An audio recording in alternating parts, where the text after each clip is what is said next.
Tales of the Longbow by G.K. Chesterton. Chapter 1. The Unpresentable Appearance of Colonel Crane.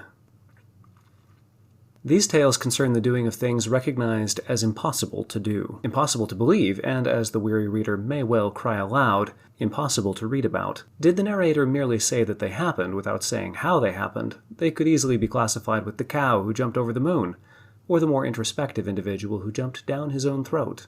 In short, they are all tall tales. And though tall tales may also be true stories, there is something in the very phrase appropriate to such a topsy-turvydom, for the logician will presumably class a tall story with a corpulent epigram or a long-legged essay. It is only proper that such impossible incidents should begin in the most prim and prosaic of all places, and apparently with the most prim and prosaic of all human beings.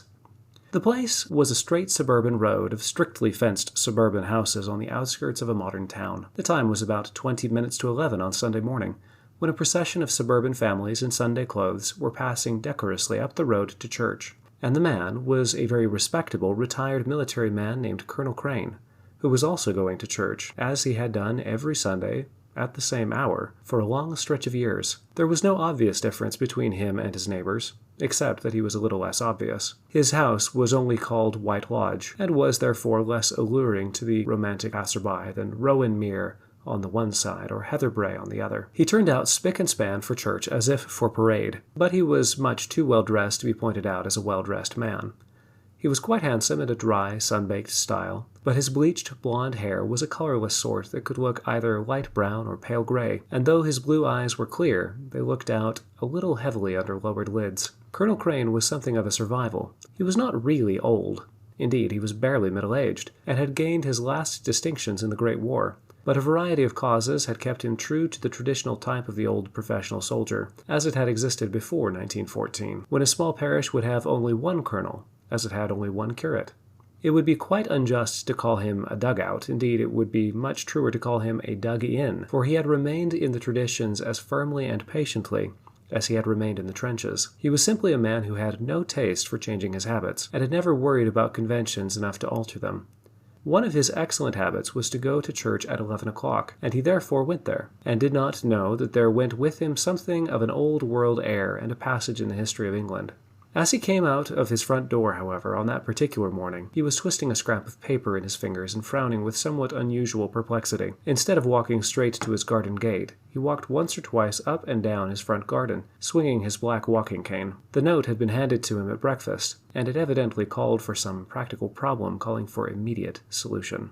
He stood a few minutes with his eye riveted on a red daisy at the corner of the nearest flower bed, and then a new expression began to work in the muscles of his bronzed face, giving a slightly grim hint of humor, of which few except his intimates were aware. Folding up the paper and putting it into his waistcoat pocket, he strolled round the house to the back garden, behind which was the kitchen garden. Folding up the paper and putting it into his waistcoat pocket, he strolled round the house to the back garden, behind which was the kitchen garden, in which an old servant, a sort of factotum or handyman, named Archer, was acting as kitchen gardener.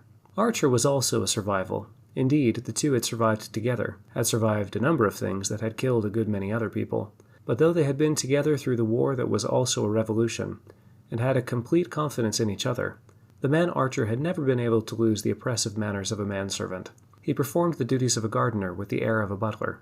He really performed the duties very well, and enjoyed them very much. Perhaps he enjoyed them all the more because he was a clever cockney, to whom the country crafts were a new hobby. But somehow, whenever he said, "I have put in the seeds, sir," it always sounded like, "I have put a sherry on the table, sir." And he could not say, "Shall I pull the carrots?" without seeming to say, "Would you be requiring the claret?"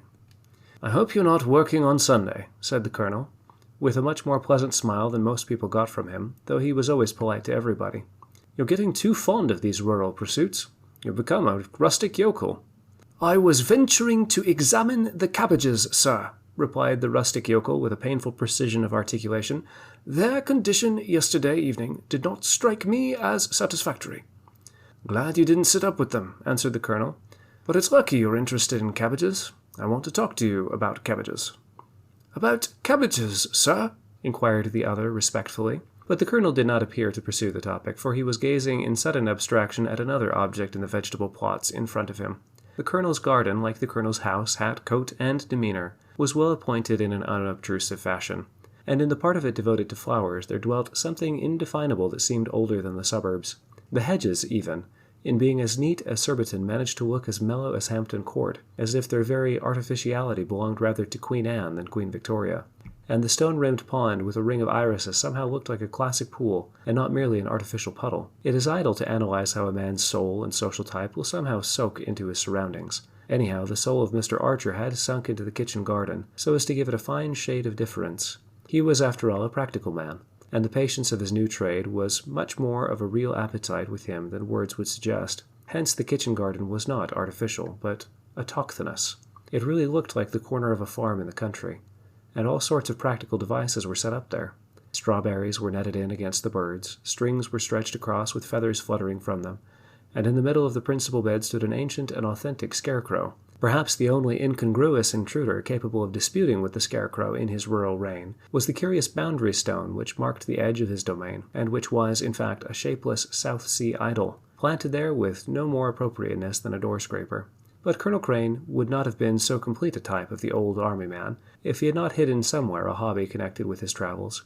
His hobby had at one time been savage folklore, and he had the relic of it on the edge of the kitchen garden. At the moment, however, he was not looking at the idol, but at the scarecrow. "By the way, Archer," he said, "don't you think the scarecrow wants a new hat?" "I should hardly think it would be necessary, sir," said the gardener gravely. "But look here," said the colonel, "you must consider the philosophy of scarecrows. In theory, that is supposed to convince some rather simple-minded bird that I am walking in my garden. That thing with the unmentionable hat is me. A trifle sketchy, perhaps, sort of impressionist portrait, but hardly likely to impress. A man with a hat like that could never be really firm with a sparrow. Conflict of wills and all that. I bet the sparrow would come out on top. By the way, what's the stick tied onto it?" "I believe, sir," said Archer, "that it is supposed to represent a gun." "Held at a highly unconvincing angle," observed Crane. "A man with a hat like that would be sure to miss."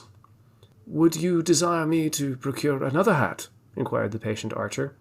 "No," answered his master carelessly.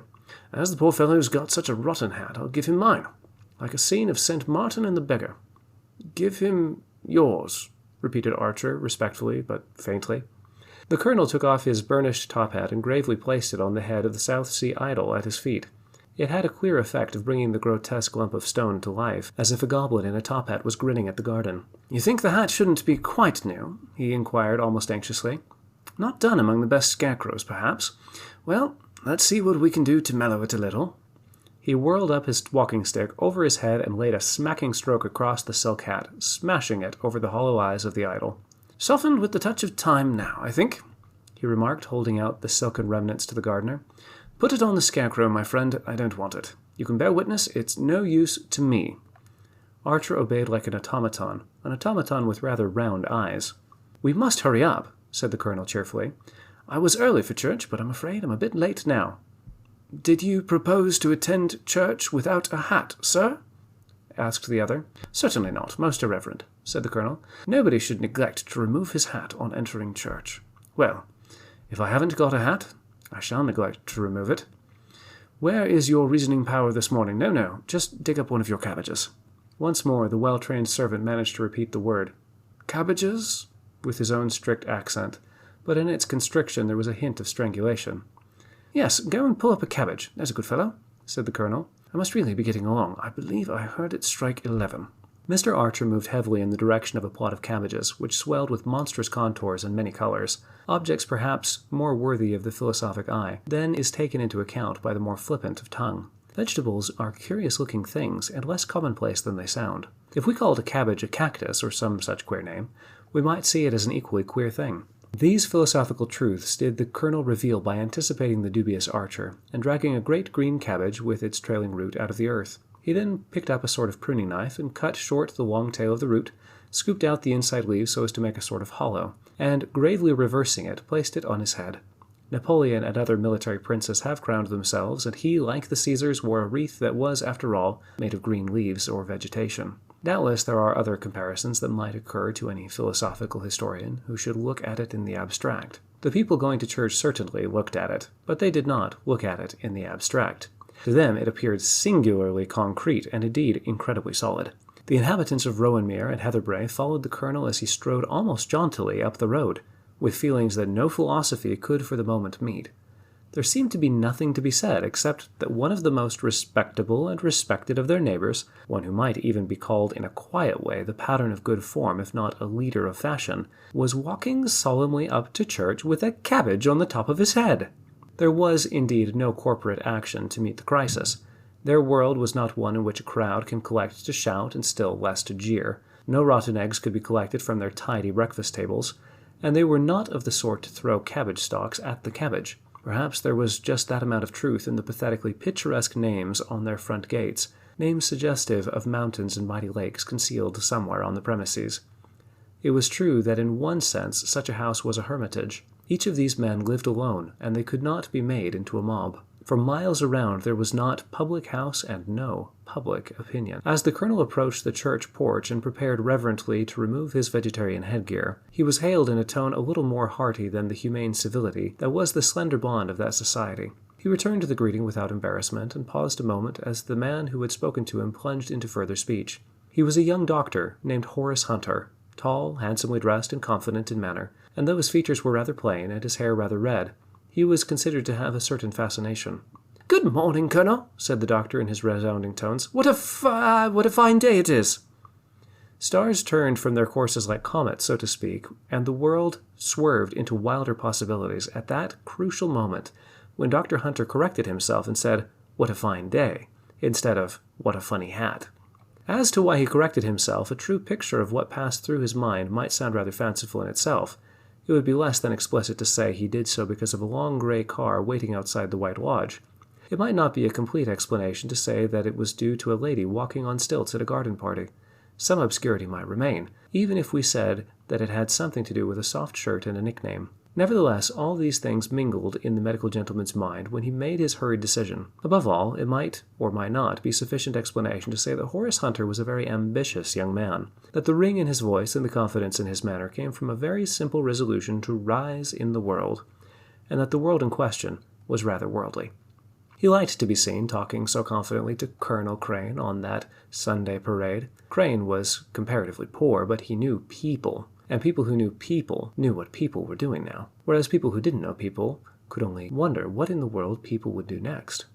A lady who came with the Duchess when she opened the bazaar had nodded to Crane and said, "Hello, Stork," and the doctor had deduced that it was some sort of family joke and not a momentary ornithological confusion, and that it was the Duchess who had started all the racing on stilts, which the Vernon Smiths had introduced at Heatherbrae. But it would have been devilish awkward not to have known that Mrs. Vernon Smith meant when she said, "Of course you stilled." You never knew what they would start next. He remembered how he himself had thought the first man at a soft shirt front was some funny fellow from nowhere, and then he had begun to see others here and there, and had found that it was not a faux pas, but a fashion. It was odd to imagine that he would ever begin to see vegetables as hats here and there, but you never could tell. And he wasn't going to make the same mistake again. His first medical impulse had been to add to the colonel's fancy costume with a straight waistcoat, but Crane did not look like a lunatic, and certainly did not look like a man playing a practical joke. He had not the stiff and self-conscious solemnity of the joker. He took it quite naturally.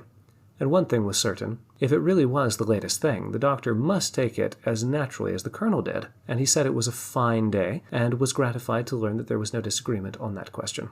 The doctor's dilemma, if we may apply the phrase, had been the whole neighborhood's dilemma. The doctor's decision was also the whole neighborhood's decision. It was not so much that most of the good people were shared in Hunter's serious social ambitions, but rather that they were naturally prone to negative and cautious decisions. They lived in a delicate dread of being interfered with, and they were just enough to apply the principle by not interfering with other people. They had also a subconscious sense that the mild and respectable military gentleman would not be altogether an easy person to interfere with. The consequence was that the colonel carried his monstrous green headgear about the streets of that suburb for nearly a week, and nobody ever mentioned the subject to him. It was about the end of that time, while the doctor had been scanning the horizon for aristocrats cowned with cabbage, and, not seeing any, was summoning his courage to speak, that the final interruption came, and with the interruption, the explanation. The colonel had every appearance of having forgotten all about the hat. He took it off and on like any other hat. He hung it on the hat peg, in his narrow front hall, where there was nothing else but his sword hung on 2 hooks and an old brown map of the 17th century. He handed it to Archer when that correct character seemed to insist on his official right to hold it. He did not insist on his official right to brush it, for fear it should fall to pieces, but he occasionally gave it a cautious shake, accompanied by a look of restrained distaste. But the colonel himself never had any appearance of either liking or disliking it. The unconventional thing had already become one of his conventions, the conventions which he never considered enough to violate. It is probable, therefore, that what ultimately took place was as much of a surprise to him as to anybody. Anyhow, the explanation, or explosion, came in the following fashion. Mr. Vernon Smith, the mountaineer whose foot was on his native heath at Heatherbrae, was a small, dapper gentleman with a big bridged nose, dark moustache, and dark eyes with a settled expression of anxiety, though nobody knew what there was to be anxious about in his very solid social existence. He was a friend of Dr. Hunter, one might almost say a humble friend, for he had the negative snobbishness that could only admire the positive and progressive snobbishness of that soaring and social figure. A man like Dr. Hunter likes to have a man like Mr. Smith, before whom he can pose as a perfect man of the world. What appears more extraordinary, a man like Mr. Smith really likes to have a man like Dr. Hunter to pose at him and swagger over him and snub him. Anyhow, Vernon Smith had ventured to hint that the new hat of his neighbor Crane was not of a pattern familiar in every fashion plate, and Dr. Hunter, bursting with the secret of his own original diplomacy, had snubbed the suggestion and snowed it under with frosty scorn. With shrewd, resolute gestures, with large, elusive phrases, he had left on his friend's mind the impression that the whole social world would dissolve if a word were said on so delicate a topic. Mr. Vernon Smith formed a general idea that the colonel would explode with a loud bang at the very vaguest allusion to vegetables, or the most harmless adumbration or verbal shadow of a hat. As usually happens in such cases, the words he was forbidden to say repeated themselves perpetually in his mind, with the rhythmic pressure of a pulse. It was his temptation at the moment to call all houses hats and all visitors vegetables. When Crane came out of his front gate that morning, he found his neighbor, Vernon Smith, standing outside, between the spreading laburnum and the lamp-post, talking to a young lady, a distant cousin of his family. This girl was an art student on her own, a little too much on her own for the standards of Heatherbrae, and therefore some would infer, yet further beyond those of White Lodge. Her brown hair was bobbed, and the colonel did not admire bobbed hair. On the other hand, she had a rather attractive face with honest brown eyes, a little too wide apart, which diminished the impression of beauty but increased the impression of honesty. She also had a very fresh and unaffected voice, and the colonel had often heard it calling out scores at tennis on the other side of the garden wall. In some vague sort of way it made him feel old. At least, he was not sure whether he felt older than he was or younger than he ought to be. It was not until they met under the lamp-post that he knew her name was Audrey Smith, and he was faintly thankful for the single monosyllable. Mr. Vernon Smith presented her and very nearly said, "May I introduce my cabbage?" instead of my cousin. The colonel, with unaffected dullness, said it was a fine day, and his neighbor, rallying from his last narrow escape, continued the talk with animation. His manner, as when he poked his big nose and beady black eyes into local meetings and committees, was at once hesitating and emphatic. "This young lady is going in for art," he said. "A poor lookout, isn't it? I expect we shall see her drawing in chalk on the paving stones and expecting us to throw a penny into a tray, or something." Here he dodged another danger. "But of course she thinks she's going to be an R.A." "I hope not," said the young woman hotly. "Pavement artists are much more honest than most of the R.A.'s. "I wish those friends of yours didn't give you such revolutionary ideas," said Mr. Vernon Smith. "My cousin knows the most dreadful cranks, vegetarians and socialists." He chanced it, feeling that vegetarians were not quite the same as vegetables, and he felt sure the colonel would share his horror of socialists. "People who want to be equal and all that. What I say is, we're not equal, and we never can be. As I always say to Audrey, if all the property were divided tomorrow, it would go back into the same hands. It's a law of nature, and if a man thinks he can get round a law of nature, why, he's talking through he's as mad as a—" Recoiling from the omnipresent image, he groped madly in his mind for the alternative of a March hare. But before he could find it, the girl had cut in and completed his sentence. She smiled serenely and said in her clear and ringing tones, "As mad as Colonel Crane's hatter." It is not just unjust to Mr. Vernon Smith to say that he fled as from a dynamite explosion. It would be unjust to say that he deserted a lady in distress, for she did not look in the least like a distressed lady, and he himself was a very distressed gentleman. He attempted to wave her indoors with some wild pretext, and eventually vanished there himself with an equally random apology. But the other two took no notice of him. They continued to confront each other, and both were smiling. "I think you must be the bravest man in England," she said. "I don't mean anything about the war, or the DSO, and all that. I mean about this. Oh yes, I do know a little about this. But there's one thing I don't know. Why do you do it?" "I think it is you who are the bravest woman in England," he answered, "or at any rate the bravest person in these parts. I've walked about this town for a week, feeling like the last fool in creation, and expecting somebody to say something, but not a soul has said a word. They all seem to be afraid of saying the wrong thing." "I think they're deadly," observed Miss Smith, "and if they don't have cabbages for hats, it's only because they have turnips for heads." "No," said the colonel gently. "I may have generous and friendly neighbors here, including your cousin. Believe me, there is a case for conventions, and the world is wiser than you know. You are too young not to be intolerant, but I can see you've got the fighting spirit, and that is the best part of youth and intolerance. When you said that word just now, by Jove, you looked like Britomart." "She is the militant suffragette and the Fairy Queen, isn't she?" answered the girl. "I'm afraid I don't know my English literature as well as you do. You see, I'm an artist, or trying to be one, and some people say that narrows a person, but I can't help getting cross with all the varnished vulgarity they talk about everything. Look at what he said about socialism." "It was a little superficial," said Crane with a smile. "And that," she concluded, "is why I admire your hat, though I don't know why you wear it." This trivial conversation had a curious effect on the colonel. There went with it a sort of warmth and a sense of crisis that he had not known since the war. A sudden purpose formed itself in his mind, and he spoke like one stepping across a frontier.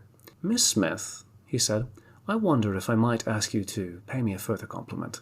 It may be unconventional, but I believe you do not stand on these conventions. An old friend of mine will be calling on me shortly to wind up the rather unusual business or ceremonial of which you have chanced to see a part. If you would do me the honor to lunch with me tomorrow at 1:30, the true story of the cabbage awaits you. I promise that you shall hear the real reason. I might even say I promise that you shall see the real reason." "Why, of course I will," said the unconventional one heartily. "Thanks awfully." The colonel took an intense interest in the appointments of the luncheon next day. With subconscious surprise, he found himself not only interested, but excited.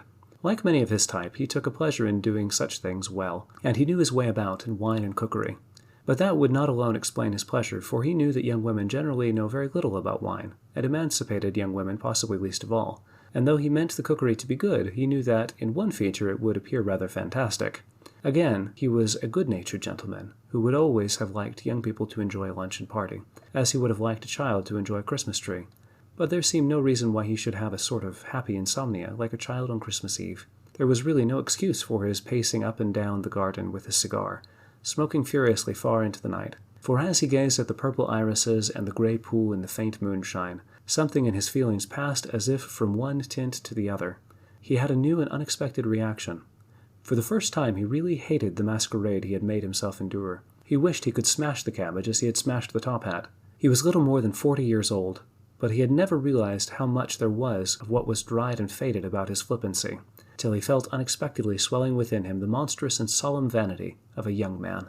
Sometimes he looked up at the too picturesque outline of the house next door, dark against the moonrise, and thought he heard faint voices in it, and something like a laugh. The visitor who called on the colonel next morning may have been an old friend, but he was certainly an odd contrast. He was a very abstracted, rather untidy man in a rusty knickerbocker suit. He had a long head and straight hair of the dark red called auburn, one or two wisps of which stood on end whenever he brushed it, and a long face, clean-shaven and heavy about the jaw and chin, which he had a way of sinking and settling squarely into his cravat. His name was Hood, and he was apparently a lawyer, though he had not come on strictly legal business. Anyhow, he exchanged greetings with Crane with a quiet warmth and gratification, smiled at the old manservant as if he were an old joke, and showed every sign of an appetite for his luncheon. The appointed day was singularly warm and bright, and everything in the garden seemed to glitter. The goblin god of the South Seas seemed really to grin, and the scarecrow really to have a new hat. The irises round the pool were swinging and flapping in a light breeze, and he remembered that they were called flags, and thought of purple banners going into battle. She had come suddenly round the corner of the house. Her dress was of a dark but vivid blue, very plain and angular in outline, but not outrageously artistic, and in a morning light she looked less like a schoolgirl and more like a serious woman of 25 or 30. A little older and a great deal more interesting, and something in this morning seriousness increased the reaction of the night before. One single wave of thanksgiving went up from Crane to think that at least his grotesque green hat was gone and done with forever. He had worn it for a week without caring a curse for anybody. But during that 10 minutes' trivial talk under the lamp-post, he felt as if he had suddenly grown donkey's ears in the street. He had been induced by the sunny weather to have a little table laid for three in a sort of veranda open to the garden. When the three sat down to it, he looked across at the lady and said, I fear I must exhibit myself as a crank, one of those cranks your cousin disapproves of, Miss Smith. I hope it won't spoil this little lunch, then, for anybody else. But I am going to have a vegetarian meal." "Are you?" she said. "I should never have said you looked like a vegetarian." "But lately I have only looked like a fool," he said dispassionately. "But I think I'd sooner look a fool than a vegetarian in the ordinary way. This is rather a special occasion. Perhaps my friend Hood had better begin. It's really his story more than mine." "My name is Robert Owen Hood," said the gentleman rather sardonically. "That's how improbable reminiscences often begin, but the only point now is that my old friend here insulted me horribly by calling me Robin Hood." "I should have called it a compliment," answered Audrey Smith. "But why did he call you Robin Hood?" "Because I drew the long bow," said the lawyer. "But to do it justice," said the colonel, "it seems that you hit the bull's eye." As he spoke, Archer came in bearing a dish which was placed before his master. He had already served the others with the earlier courses, but he carried this one with the pomp of one bringing the boar's head at Christmas. It consisted of a plain, boiled cabbage. "I was challenged to do something," went on Hood, "which my friend here declared to be impossible. In fact, any sane man would have declared it to be impossible. But I did it for all that. Only my friend, in the heat of rejecting and ridiculing the notion, made use of a hasty expression. I might almost say he made a rash vow. My exact words were," said Colonel Crane solemnly, "'If you can do that, I'll eat my hat.'" He leaned forward thoughtfully and began to eat it. Then he resumed in the same reflective way. "You see, all rash vows are verbal or nothing. There might be a debate about the logical and literary way in which my friend Hood fulfilled his rash vow, but I put it to myself in the same pedantic sort of way. It wasn't possible to eat any hat that I wore, but it might be possible to wear a hat that I could eat. Articles of dress could hardly be used for diet, but articles of diet could really be used for dress. It seemed to me that I might fairly be said to have made it my hat if I wore it systematically as a hat and had no other, putting up with all the disadvantages. Making a blasted fool of myself was the fair price to be paid for the vow or wager, for one ought always to lose something on a wager." And he rose from the table with a gesture of apology. The girl stood up. "I think it's perfectly splendid," she said. "It's as wild as one of those stories about looking for the Holy Grail." The lawyer had also risen rather abruptly and stood stroking his long hair with his thumb and looking at his old friend under bent brows in a rather reflective manner. "Well, you've subpoenaed me as a witness all right," he said, "and now, with the permission of the court, I'll leave the witness box. I'm afraid I must be going. I've got some important business at home. Goodbye, Miss Smith." The girl returned his farewell a little mechanically, and Crane seemed to recover from a similar trance as he stepped after the retreating figure of his friend. "I say, Owen," he said hastily, "I'm sorry you're leaving so early. Must you really go?" "Yes," replied Owen Hood gravely. "My private affairs are quite real and practical, I assure you." His grave mouth worked a little humorously at the corners as he added, "The truth is, I don't think I mentioned it, but I'm thinking of getting married." "Married?" repeated the colonel as if thunderstruck. "Thanks for your compliments and congratulations, old fellow," said the satiric Mr. Hood. "Yes, it's all been thought out. I've even decided whom I'm going to marry. She knows about it herself. She has been warned." "I really beg your pardon," said the colonel in great distress. "Of course, I congratulate you most heartily, and her even more heartily. Of course, I'm delighted to hear it. The truth is, I was surprised, not so much in that way." "Not so much in what way?" asked Hood. "I suppose you mean, some would say I'm on the way to be an old bachelor, but I've discovered it isn't half so much a matter of years as of ways. Men like me get elderly more by choice than chance, and there's much more choice and less chance in life than your modern fatalists make out. For such people, fatalism falsifies even chronology. They're not unmarried because they're old. They're old because they're unmarried." "Indeed, you are mistaken," said Crane earnestly. "As I say, I was surprised, but my surprise was not so rude as you think. It wasn't that I thought there was anything unfitting about. Somehow it was rather the other way, as if things could fit better than one thought. As if... But anyhow, little as I know about it, I really do congratulate you." "I'll tell you all about it before long," replied his friend. "It's enough to say just now that it was all bound up with my succeeding, after all, in doing what I did. She was the inspiration, you know. I have done what is called an impossible thing, but believe me, she is really the impossible part of it." "Well, I must not keep you from such an impossible engagement," said Crane, smiling. "Really, I'm confoundedly glad to hear about all this. Well, goodbye, for the present." Colonel Crane stood watching as the square shoulders and russet mane of his old friend, as they disappeared down the road in a rather indescribable state of mind. As he turned hastily back towards his garden and his other guest, he was conscious of a change. Things seemed different in some light-headed and illogical fashion. He could not himself trace the connection. Indeed, he did not know whether it was a connection or a disconnection. He was very far from being a fool, but his brains were of the sort that are directed outwards to things, the brains of the soldier or the scientific man, and he had no practice in analyzing his own mind. He did not quite understand why the news about Owen Hood should give him that dazed sense of a difference in things in general. Doubtless he was very fond of Owen Hood, but he had been fond of other people who had gotten married, without especially disturbing the atmosphere of his own back garden. He even dimly felt that mere affection might have worked the other way, that it might have made him worry about Hood, and wonder whether Hood was making a fool of himself, or even feel suspicious or jealous of Mrs. Hood, if there had not been something else that made him feel quite the other way. He could not quite understand it. There seemed to be an increasing number of things that he could not understand. This world in which he himself wore garlands of green cabbage, and in which his old friend the lawyer got married suddenly, like a man going mad. This world was a new world, at once fresh and frightening, in which he could hardly understand the figures that were walking about, even his own. The flowers in the flower pots had a new look about them, at once bright and nameless, and even the line of vegetables beyond could not altogether depress him with the memories of recent levity. Had he indeed been a prophet or a visionary seeing the future, he might have seen that green line of cabbages extending infinitely like a green sea to the horizon, for he stood at the beginning of a story, which was not to terminate until his incongruous cabbage had come to mean something that he had never meant by it. That green patch was to spread like a great green conflagration, almost to the ends of the earth. But he was a practical person, and the very reverse of a prophet, and like many other practical persons, he often did things without very clearly knowing what he was doing. He had the innocence of some patriarch or primitive hero in the morning of the world, founding more than he could himself realize of his legend and his line. Indeed, he felt very much like someone in the morning of the world, but beyond that he could grasp nothing. Audrey Smith was standing not so many yards away, for it was only for a few strides that he had followed his elder guest towards the gate. Yet her figure had fallen far enough back out of the foreground to take on the green framework of the garden, so that her dress might almost have been blue with a shade of distance. And when she spoke to him, even from that little way off, her voice took on inevitably a new suggestion of one calling out familiarly and from afar, as one calls to an old companion. It moved him in a disproportionate fashion, though all that she said was, "What became of your old hat?" "I lost it," he replied gravely. "Obviously, I had to lose it. I believe the Scarecrow found it." "Oh, do let's go look at the Scarecrow," she cried. He led her without a word to the kitchen garden and gravely explained each of its outstanding features, from the serious Mr. Archer resting on his spade to the grotesque South Sea Island god grinning at the corner of the plot.